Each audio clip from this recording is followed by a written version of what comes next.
Aloha! Welcome to the Live Ukulele podcast with Brad Bordessa. I'm Brad Bordessa, your host.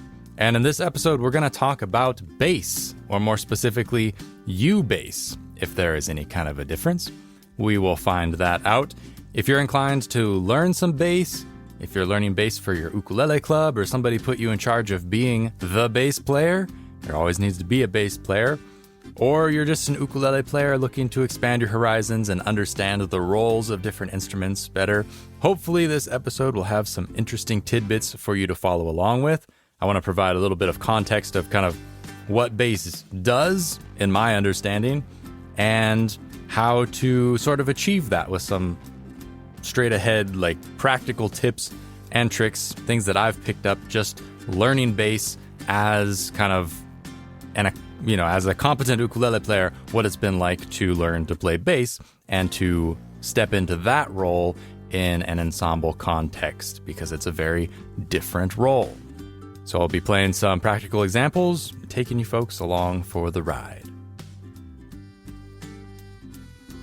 If you want to support the podcast and all of the free content that I create, check out the podcast description down below and have a look at the link where you can become a supporting member. It's a great way to allow me the freedom to continue to create the free content that I think is important for you folks and to bring my expertise to the table for everybody. You can also check out the liveukulele.com store and purchase any one of my premium lessons or ebooks, get some great ukulele learning content, and also support the cause and all of the content that I create. Thank you so much. Let's get into the episode.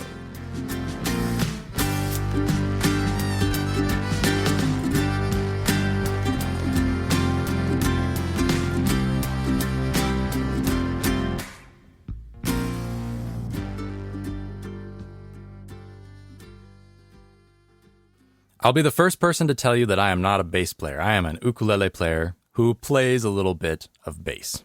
But as far as mainly being that musician role, no, that's not my bag. But I have played with bass players over the years and served that purpose myself for a long enough time that I feel like I can add something to the conversation, even if I'm not the best bass player in the world.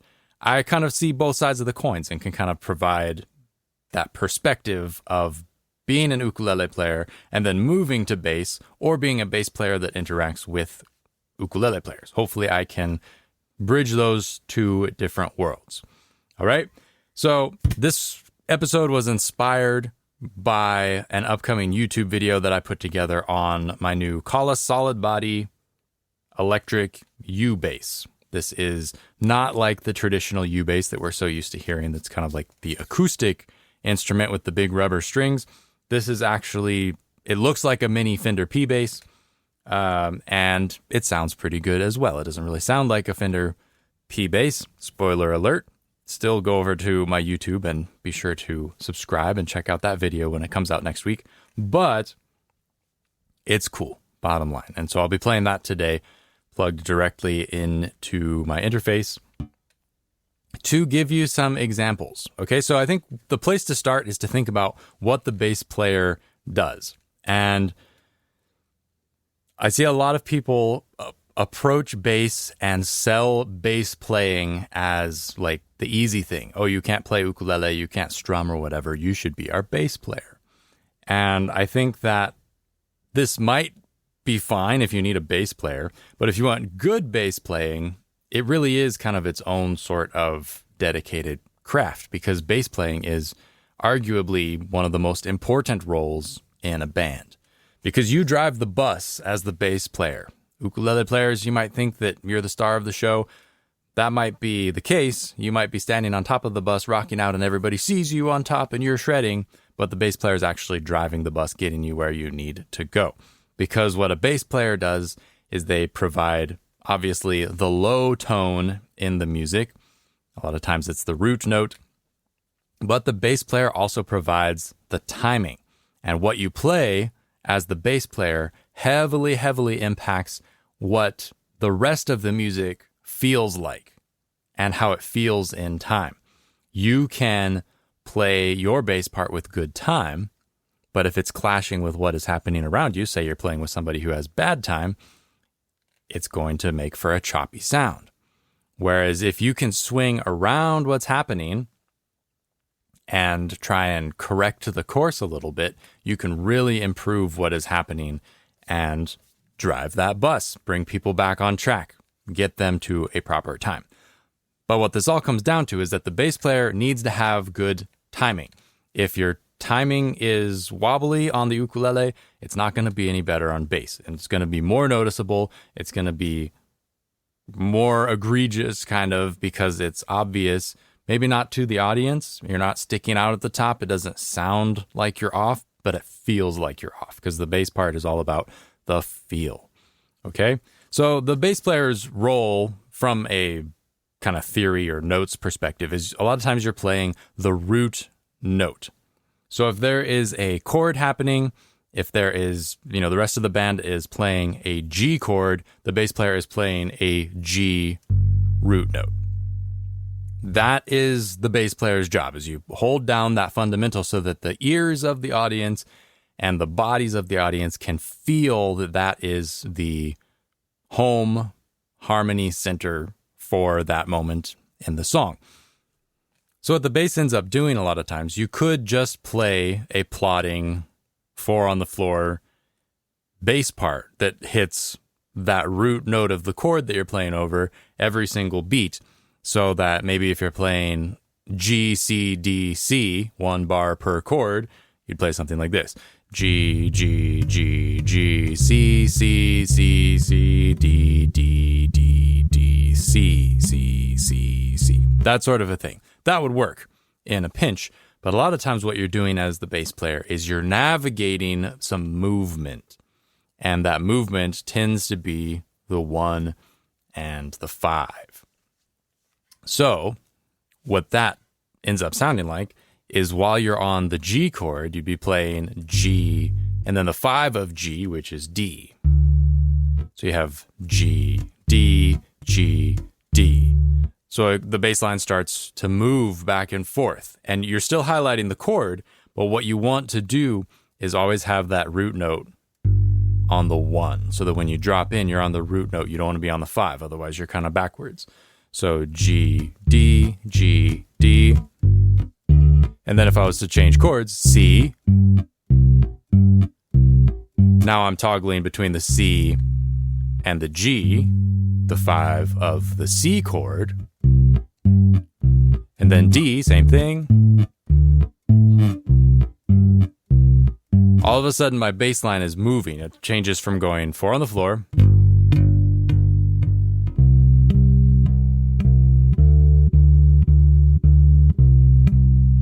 to walking.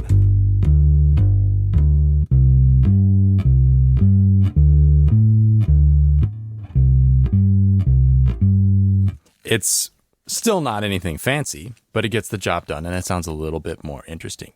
But the trick is getting to the root on the 1. If you get off and you get to the root on beat 2, everything's going to be backwards and it's going to be less obvious what is happening harmonically. And you're driving the bus, so it's got to be obvious. You need to really be confident in what your part is so that you can hold everybody else up. Because if the bass player plays something out of time, or less so like a wrong note, but if you certainly play something out of time, everybody feels it. And they might not know what happened, but they look around and they go, oh, what just happened? What was that? Something's wrong. And so as the bass player, it doesn't have to be fancy at all. You do not have to be a fancy bass player to be a good bass player. But what you do play needs to be confident, strong, on time, and hopefully on the root when you get back to the 1. Okay, and that 1-5 walk brings me to an interesting point, which is the tuning of the bass guitar. People talk about U basses, like it's an ukulele bass. It's an ukulele bass. It's a U bass. It's a solid body U bass. It's a hollow body U bass. It's a U bass with rubber strings, right? All these fancy things that make you think that the bass is related to ukulele. But really the instrument that you're playing is bass guitar. That's the instrument that you're playing. It might look a little bit more like an ukulele because it's small. It might not feel like a traditional bass guitar. But from an instrument standpoint, like understanding and how everything's laid out, it's a bass guitar. That's the way it is. And bass guitar is well laid out for the job that it needs to do. And the way that it's tuned in fourths all the way across is perfect for the notes that it needs to play.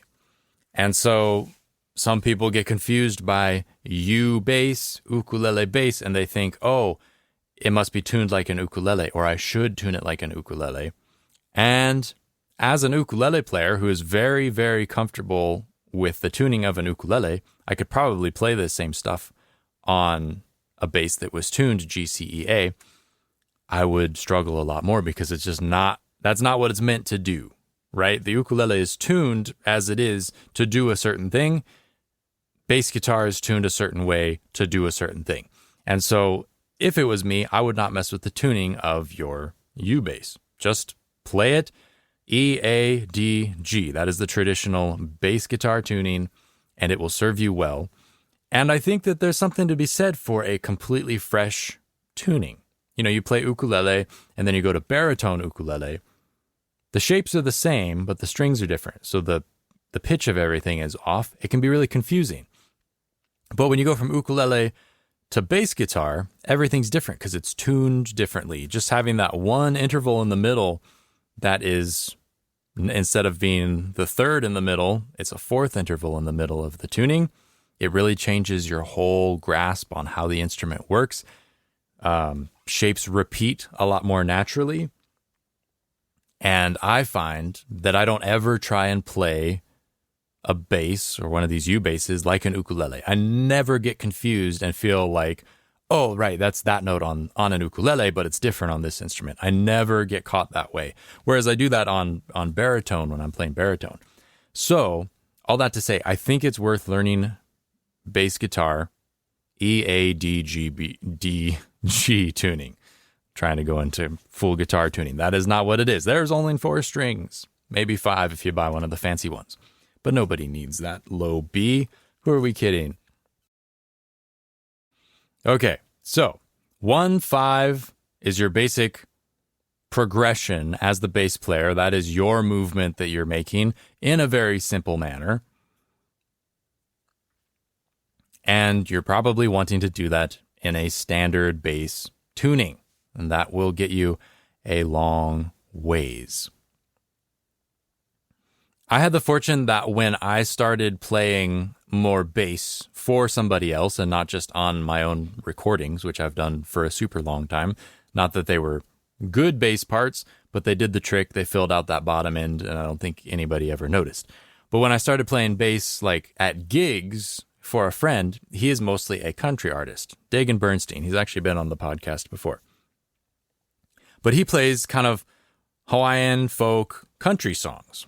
And that is definitely the best place to be as a bass player, in my opinion. Because you jump in, everything's straightforward. You know, with my musical background, none of it is foreign musically. I know what's happening in the songs. A lot of the songs are just 1-4-5. And that 1-5 bass part really fits stylistically wise. It sounds like the right bass part. If it's a country song,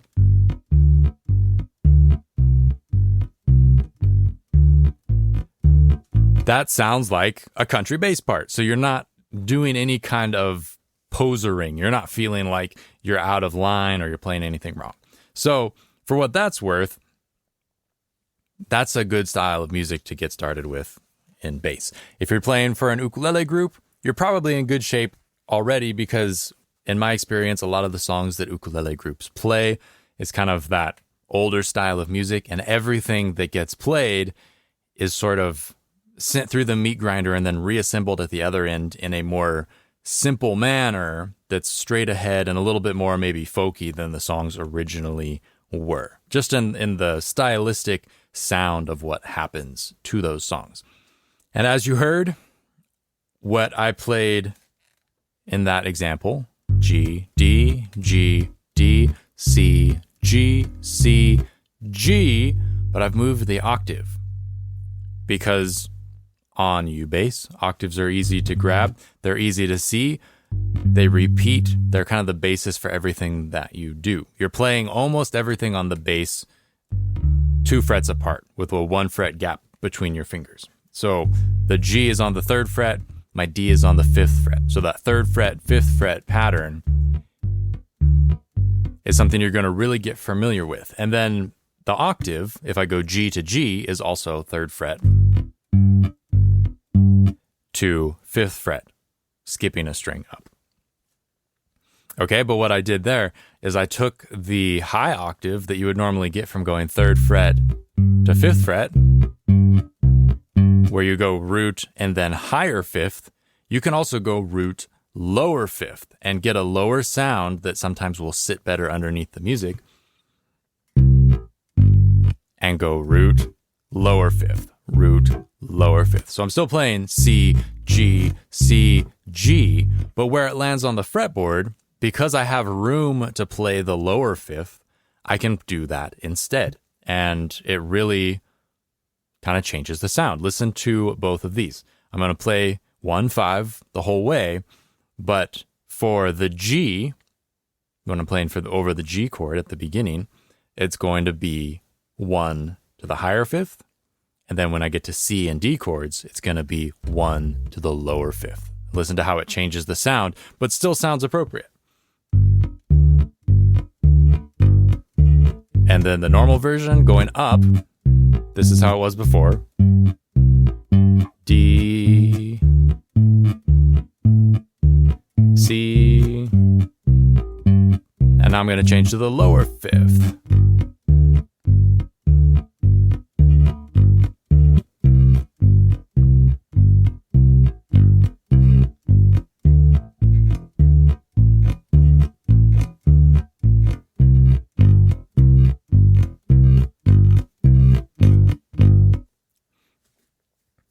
Okay? The trick, like I said before, is landing on the 1. And as soon as you're playing to the low 5th, I'm just realizing a lot of this stuff as I'm teaching it here, because I've never really taught bass before. But this crash course is teaching me a lot of things too, which is great. That's why you teach. But when you go root low 5th, in this situation where I'm going to the 4 chord, right? Because if we have G, A, B, C, is the 4 chord in the key of G. We're in the key of G here with the G, C, and D chords. When you go to that 4 and you're going 1, low 5, when you go back to the root, you're going to double hit on the same string, right? Up to this point, everything has been switching strings, right? 1 string, 2nd string, 1st string, 2nd string, or in this case, it'd be the 4th string, 3rd string. So 4, 3, 4, 3, 4, 3. String numbers, not the way that the notes are connected. Like we're playing note tones of 1 and 5, but my fingers are using strings 4, closest to the ceiling, and 3, second closest to the ceiling. String 4, string 3, string 4, string 3, back and forth to get that alternating sound. I'm not playing that both on the same string, right? That would be a lot of extra work. So I'm playing neighboring strings. And then when I play root to the lower 5th, I'm also still playing neighboring strings. Now I'm going 3rd string, 4th string. So I'm reversing the order. But if I need to make a change that goes back to the root, I'm going to flip. My strings are backwards, right? So the first pattern that I played was 4th string, 3rd string. And then when I go root to the low 5th, it goes 3rd string to the 4th string. So what you have to do is you have to double hit that 4th string to get to the G back on the 1, right? And that all has to do with your awareness and kind of looking into the future and predicting that that's going to need to happen. Because a lot of times what you'll end up doing is this. You'll play a G chord, and then C chord. And if I go back to G, and now I'm playing the D on the downbeat. The D landed on the 1 because I was playing on beat 1, 2, 3, 4, 1, 2, 3, 4. That's the beat count. I was reversing things. So what you want to try and do is get that double hit. So you go from 3, 4, 1, and you stay on that same note. If you can get that down, that was the hardest thing for me to figure out with the bass, is like getting around to a point where you're comfortable knowing how to, even if the 5 of the chord, usually it's going to be the 5 of the 4 chord, coming back around, you land on that. The 5 of the 4 chord is the same note as the 1 of the root. And so those are the same notes, and you got to get used to hitting them twice in a row to get back on the pattern where you're staying root 5, whether you're going high 5 or low 5, root 5. That's going to be the pattern. And root 5, the timing is always going to be the same. So 1, 2, 3, 4, root 5, root 5. That is what you want to try and line up on the time. If you're going 1, 2, 3, 4, and you're going 5, 1, 5, 1, then you're backwards. Then your ear doesn't quite know. It's like using all the information that it has available to it, it's probably going to figure out what is happening, but it's not going to be as easy and as consistent and as nice to play over as being really steady, where you have the one tone, the root note, on the 1 beat and on the 3 beat, right? And so this is just super basic. As with anything in music, there's always exceptions to the rule, and you can, move around all of this, try different things. But this is like the framework that I use to kind of get sort of competent on the bass, is just playing this kind of simple stuff and thinking about, spending, instead of trying to play fancy stuff, spending a lot of time just getting really comfortable with the feel of the instrument, trying to find that pocket. Like, you can't spend too much time doing this and trying to get that to swing. And something that I haven't really talked about yet is where you stop the notes is just as powerful as when you start the notes. It's probably more important that you start the notes in the correct place, but by stopping the note, you can also get a nice texture. Because this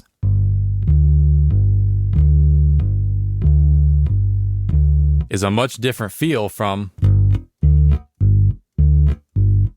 right? The one kind of swings, it feels more country, where it's like really back and forth and you're rocking far. The other one is just kind of like plodding.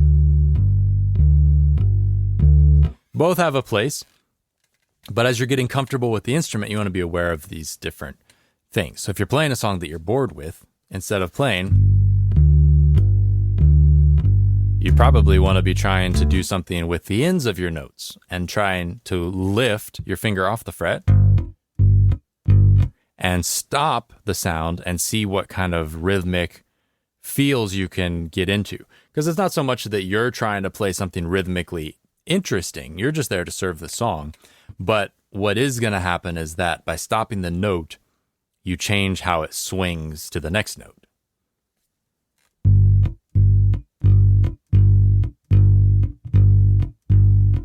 If I'm just playing on 4 on the floor, if I play everything legato where it rings as long as possible and I'm not muting anything, it just goes on and on and on. But if I start stopping the notes, I can imply a straight feel, or I can imply a swing feel.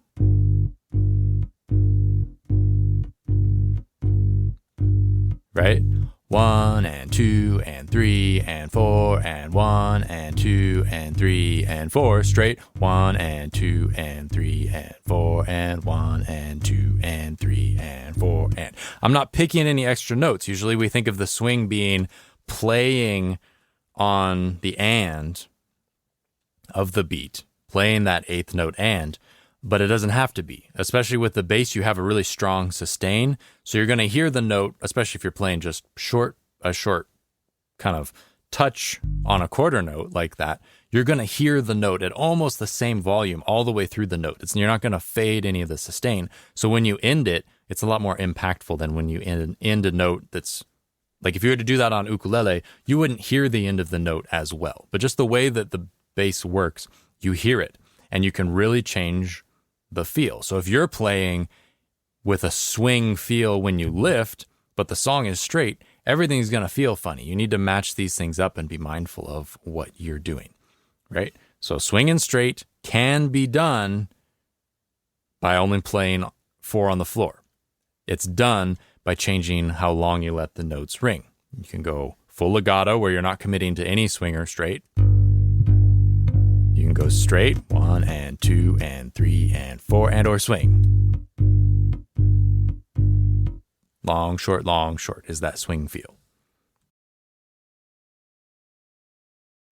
So one final thought, I find that what I do playing bass is I spend most of my time, instead of trying to play fancy stuff, I spend most of my time on one of those 1-5 shapes.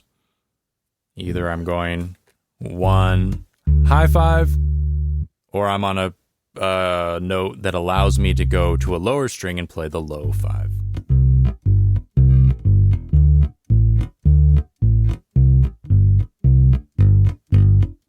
And paying attention to starting anytime I have double notes in a row, making sure that I get the root back on the 1. That's, one of the main important things. So I'm focusing on that, but I'm also focusing on where those shapes are happening, because you can move the whole works not very far. Like I can play a 1-4-5 in any key just within 3 frets. So if I move to the key of A, B, C, D, and E are my 1-4-5s. A, D, E. That's the 1-4-5. If I move that on the ukulele, the U bass, all I have to do is find my A note, which you'll do just by sitting and counting up. It's really good to know the chromatic scale if you're going to play bass, so you can find the notes that you need to locate a spot. But I can play this whole thing within 3 frets. It's the same sound, but it's the same pattern I was playing before, but I've moved it up the neck to a different position. And I've done that just by thinking about, okay, where are those root notes? And then playing the shapes accordingly around that. So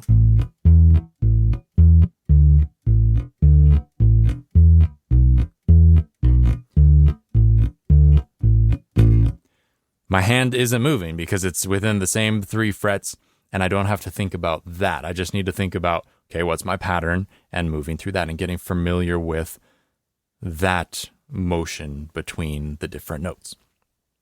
Of course, there are going to be moments when you have a song in the key of A and you need to play, the 6 minor, and you have to go out of your way to okay, so in the key of A, that is F sharp minor, so I need to find an F sharp. And so you walk through the chromatic scale, you find the nearest F sharp. Hopefully you can do it on the fly, but if you need to stop and think about it, that's why you practice. You take a minute, you figure out where that is, and you put that in your memory bank, and then you move on and you try and find ways to move in and out of that movement, which will, if it's not 1-4-5, a lot of times it will take you out of your hand position. So you have to be mindful of, moving around smartly. You can move between the strings. You don't have to play everything up and down linear on the 2 lowest strings. You get a nice tone that way, but you could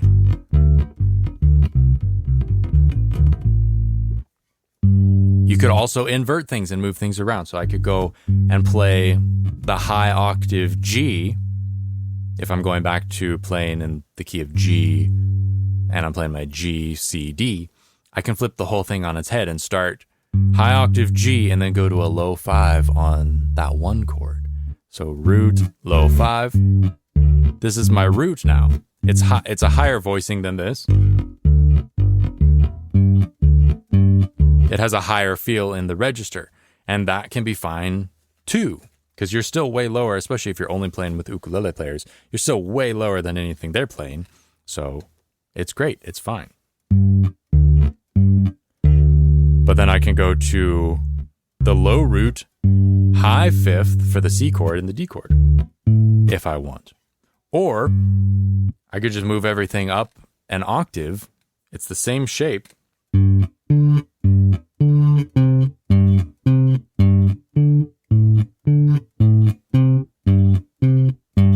Same exact thing, just one octave higher from here.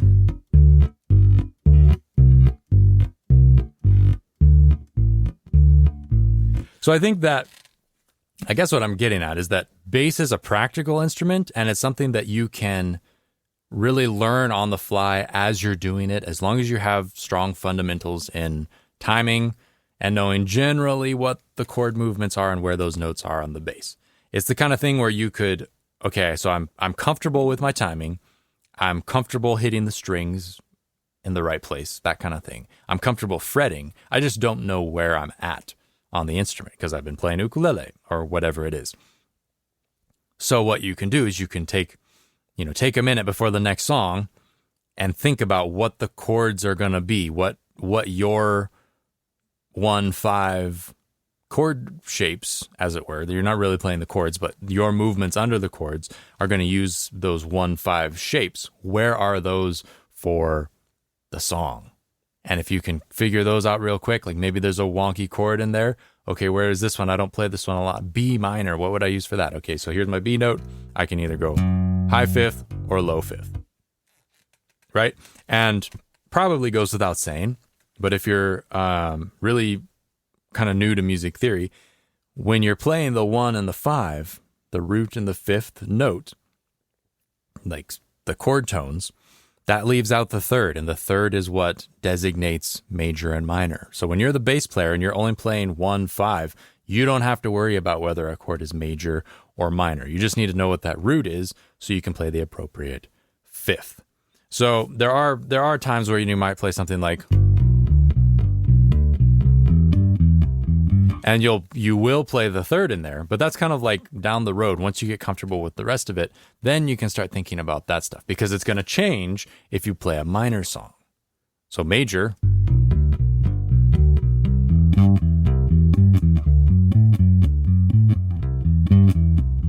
and then a minor would be,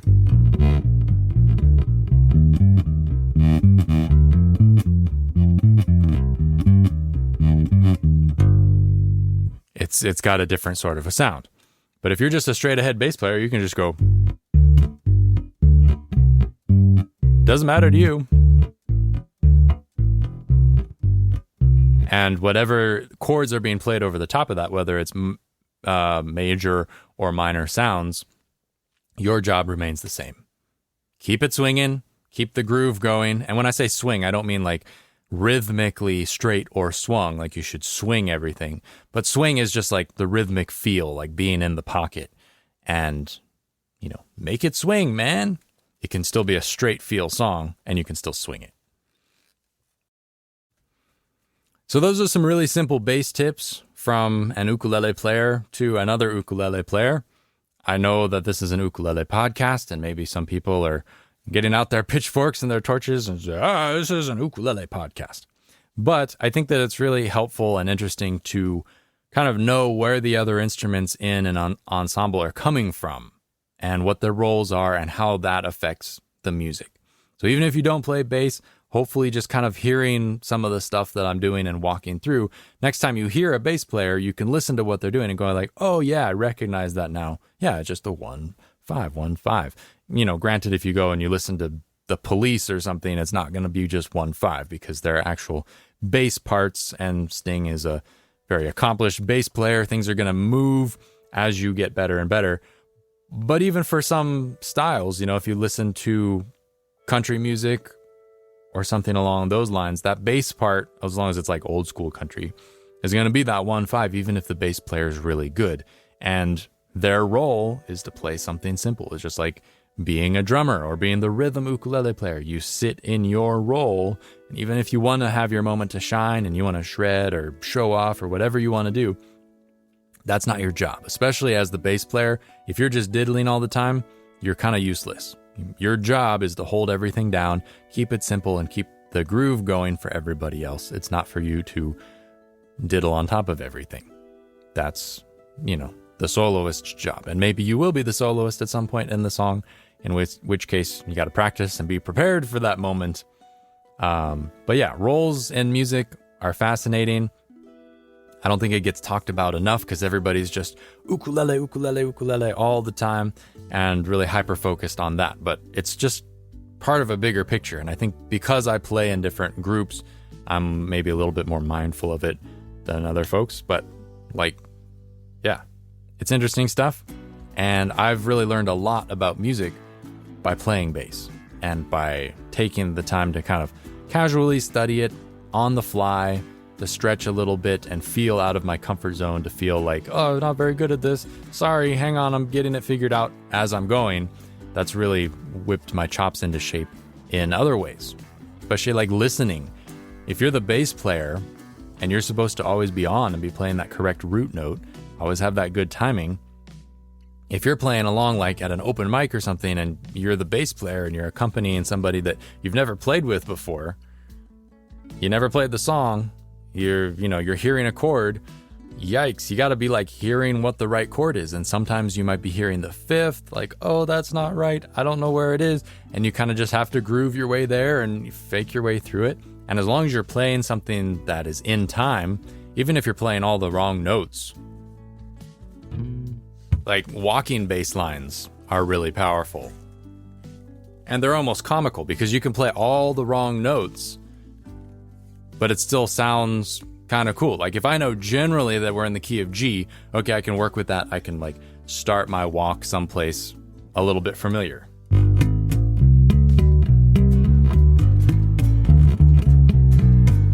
And that's a terrible example because I don't play that style, but it's something that could get me by as I was on my way to searching for the right note. But the main thing is that I don't break stride with the timing.